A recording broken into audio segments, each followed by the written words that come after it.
안녕하십니까. 이렇게 뵙게서 아주 반갑습니다. 저는, 현재 학교에서 좀 연구를 하고 있고요. 최근 8월 달에 KT와 AICT 공동연구센터를 만들었는데, 거기에 공동센터장을 맡게 됐습니다. 그래서 제가 오늘 아마 이렇게 자리에 쓴 것은 아마 KICT 공동연구센터로서 저희가 뭐 센터에서 하는 일을 말씀드릴 건 아니고, 저희 센터에서 하는 일들을 KT와 함께 지금 좀 전에 좀 마이크로소프트에서 나오신 분이 설명한 것 같은 그러한 것을 가능하게 하는 그런 기술들을 계속 만들고 있고요. 저는 그런 것보다는 조금 더 오늘 행사가 AI 스타트업에 관한 내용이기 때문에 그런 좀 도움이 되는 내용이 좀 그런 쪽으로 준비를 좀 해봤습니다. 아마 여기 계신 분들이 아마 대부분 AI 윈터라는 얘기를 들어보셨을 거예요. 그렇죠. 예. AI 윈터는, 사실 AI라고 하는 게 굉장히 오래전부터 연구가 되어 왔습니다. 그래서 한 두 번의 어려움이 있었다. 윈터가 있었다고 좀 설명을 좀 하고 있고요. 그래서 이제 올 여름에 이런 얘기가 급격히 나왔습니다. 지금이 AI 윈터가 아니냐. 그러면 이게 갑자기 무슨 소리냐. 지금 AI가 마치 세상을 바꿀 것처럼 막 하고 있는데 AI 윈터라는 얘기가 도대체 무슨 얘기냐 하는 그런 얘기인데, 여기 우측을 보시면 지금 투자 금액이 나오고 있습니다. 보면 작년에 데이터를 보면 AI 관련된 연구에 저희 돈으로 25조 정도가 투자가 됐거든요. 근데 그거에 대해서 과연 얼만큼의 실제로 매출, 이익은 두 번째 치고 매출이 나고 있느냐라고 생각해 보면 100분의 1도 사실은 매출이 안 나오고 있습니다. 그래서 이 투자 대비해서 너무 실적이 없다. 이게 과연 또 하나의 버블이 아니냐. 과거에 엑스포트 시스템이 그랬던 것처럼 엄청난 버블을 만들어낸 것이 아니냐 하는 그런 우려가 올 여름에 계속 와글와글 계속 있었습니다. 그런데 잘 아시다시피 지난주에 노벨상이 발표가 됐습니다. 그리고 노벨 물리화학상이 발표가 됐는데 저는 학계인의 입장으로 굉장히 놀랐어요. 이유는 왜냐하면 저희가 물리화학이라는 학문에서 그 학문을 하는 사람들이 AI를 전공하는 사람들을 상을 줬다. 그런 것에는 저는 아마 여기 계신 분들보다 저는 훨씬 충격을 받았어요. 왜냐하면 제가 학교에 있기 때문에 물리화학에 갖는 의미라거나, 그 다음에 그러니까 작년 같은 경우는 노벨 물리학상은 존 클라우즈 박사라고 양자 퀀텀 컴퓨팅을 하는 분이 받았거든요. 굉장히 펀더멘탈한 리서치를 하는 분들인데, 갑자기 AI 제프리 힌턴이나 그 다음에 알파폴드 같은 그런 단백질 구조 분석하는 거를 화학상을 줬다는 거가 굉장히 저는 좀 놀랐고요.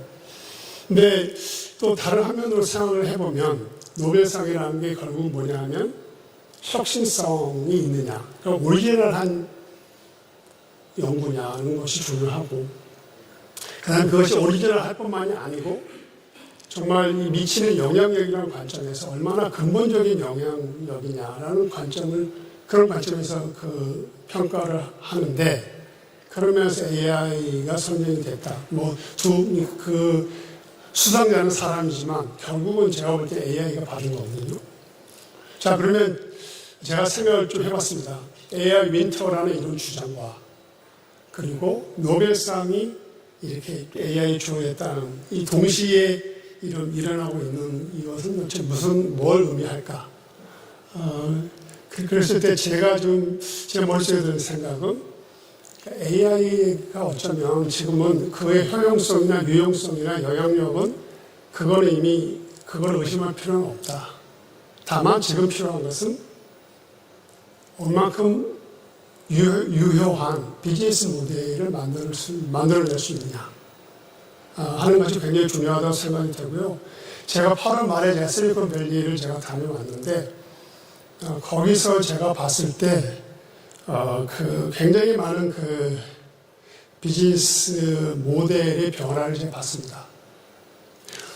지금 제가 이 슬라이드에서 무슨 말을 드리고 싶냐 하면 LLM이라는 것이 AI 연구에도 굉장히 펀더멘탈한 영향을 미치고 있지만 이런 비즈니스 생태계에도 굉장히 중요하다. 즉 제가 실리콘밸리에서 얘기를 해보니까 굉장히 거기 어차피 그 스타트업들의 산실이잖아요.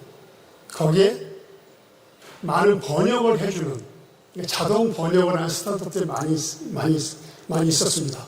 그리고 나름대로 특화된 비즈니스 모델을 가지고 이제는 우리가 좀 매출이 이렇게 했구나 하고서 노력하고 있는 기업들이 많이 있었는데 이 LLM 덕분에 그 비즈니스 모델이 완전히 망가져 버린 거예요. 그러니까 그 회사들은 그동안에 투자받은 거 다 아무 소용이 없게 됐고 그 제품들 역시 의미 없는 제품이 되어버렸습니다. 왜냐하면 LLM이 너무 번역을 잘하기 때문에 뭐 자체로 개발한 랭귀지 번역 엔진 뭐 우리는 이런 걸 잘해요 저런 걸 잘해요 그러니까 아무 의미가 없어져 버렸어요. 그래서 제가 오늘 말씀드리려고 하는 것은 이런 비즈니스 모델 관점에서 제가 봤을 때 앞으로 어떤 것이 좀 필요하겠느냐 하는 그런 걸 잠깐 말씀드리려고 합니다.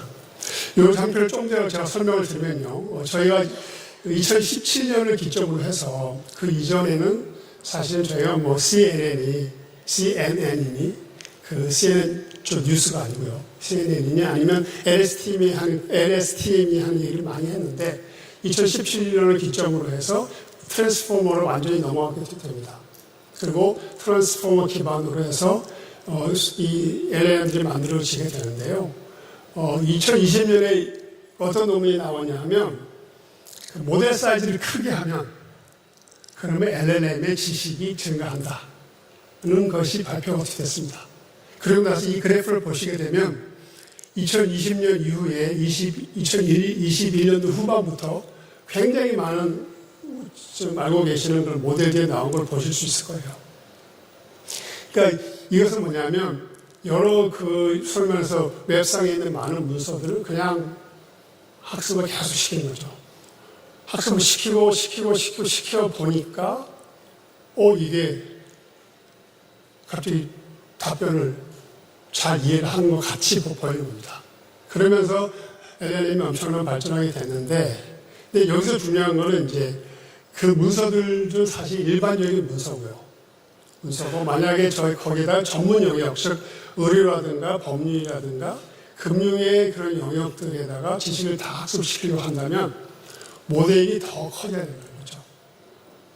혹시 지금 이 중에서 GPT-4 같은 모델을 학습하는데 한 1,000억 정도 들어갔다고 합니다. 그게 공개되지는 않았는데 과연 그렇게 생각하시면 저희 나라 기업 중에서 1,000억을 투자해서 LLM 만들 기업이 있을까?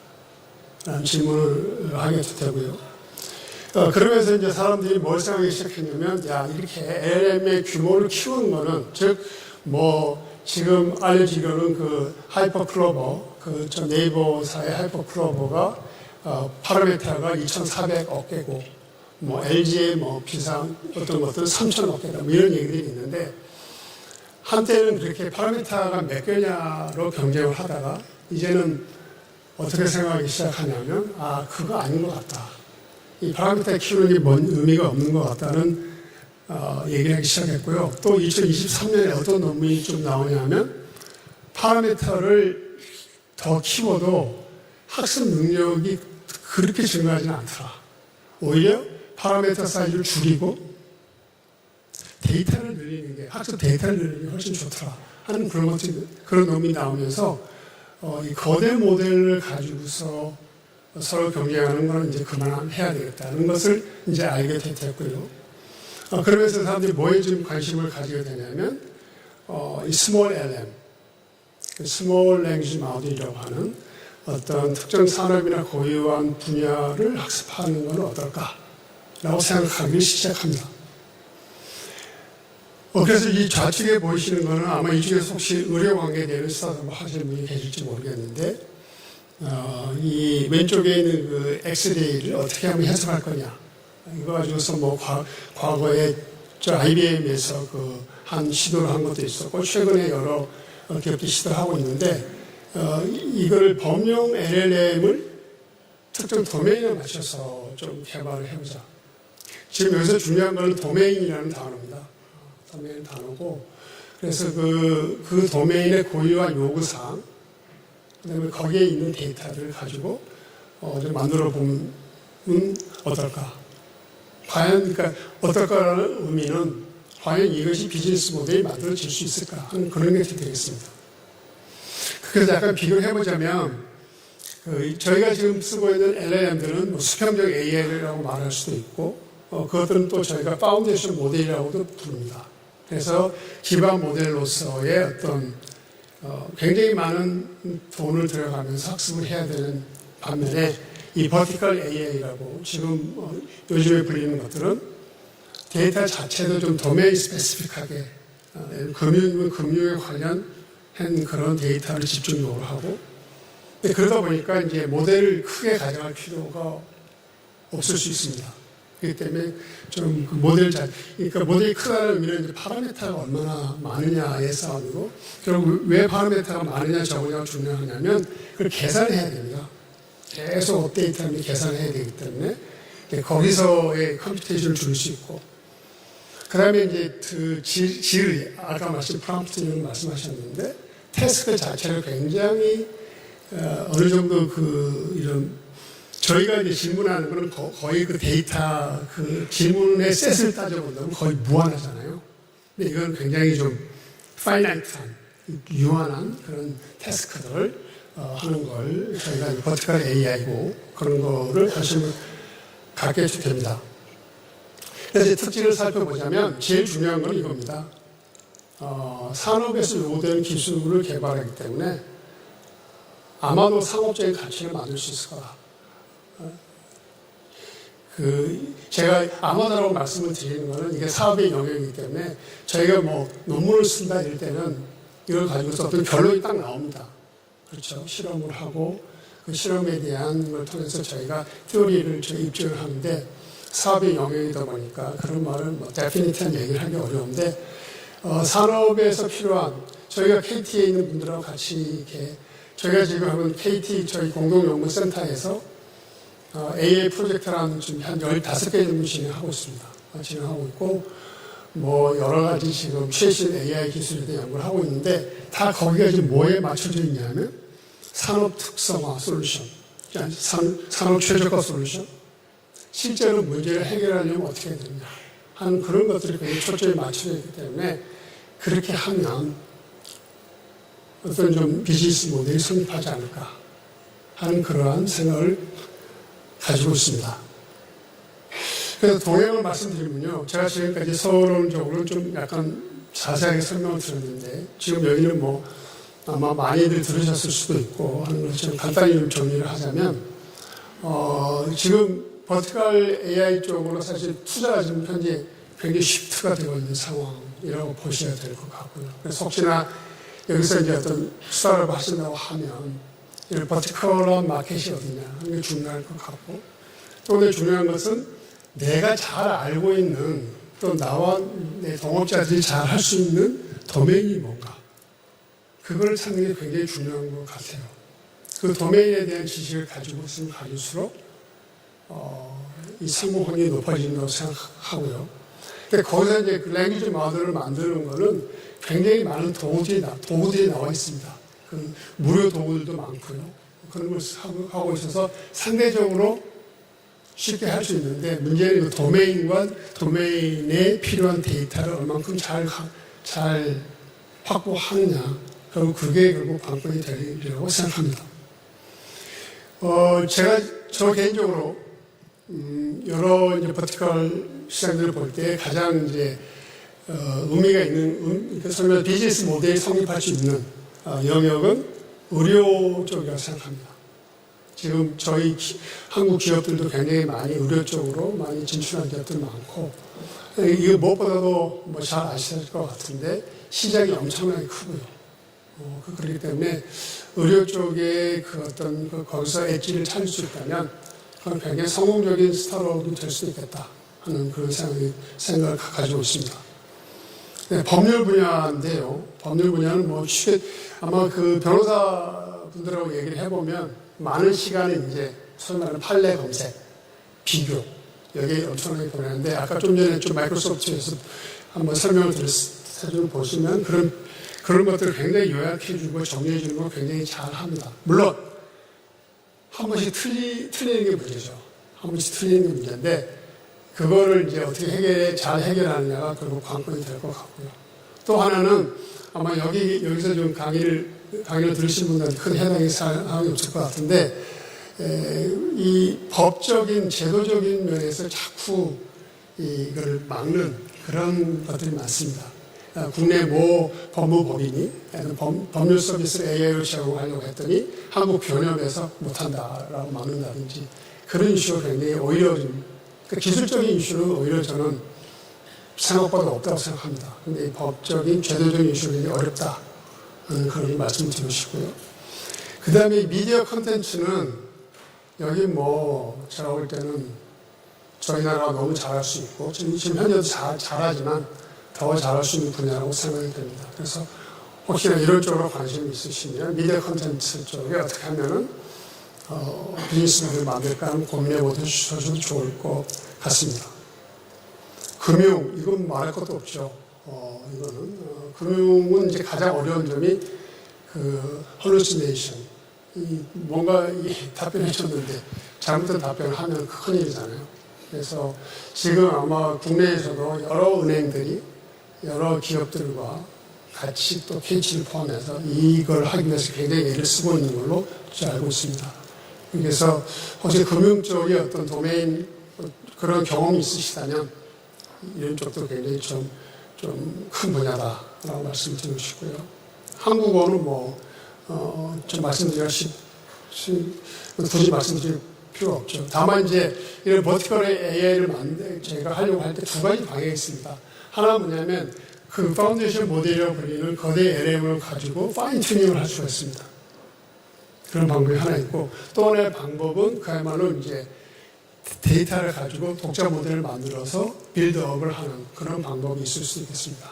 그래서 그거는 두 어프로치가 다 장점도 있고 단점도 있기 때문에 그걸 잘 따져보고 접근하는 게 도움이 되실 거라고 생각하고 저희는 참고적으로 여기 나와 있는 한국어 모델들 저희 내부적으로 다 벤치마크를 해서 어느 제품이 좀 좋은지 좀 떨어지는지 제가 다 저희 내부적으로 한번 벤치마크를 해가지고서 다 자료를 가지고 있는데 지금 현재 나와 있는 모델, 한국 모델들 굉장히 좋습니다.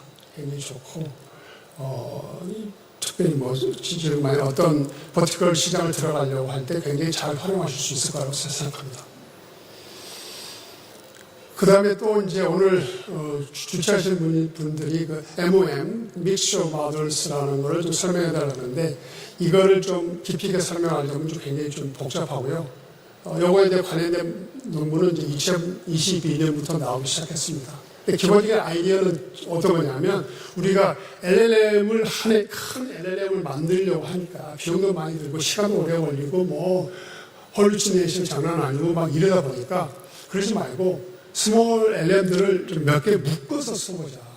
그러면 훨씬 더 적은 비용으로 훨씬 더 헐루시네이션을 줄이면서 필요한 것들을 제때제때 할 수 있지 않겠느냐, 이제 그런 아이디어고요.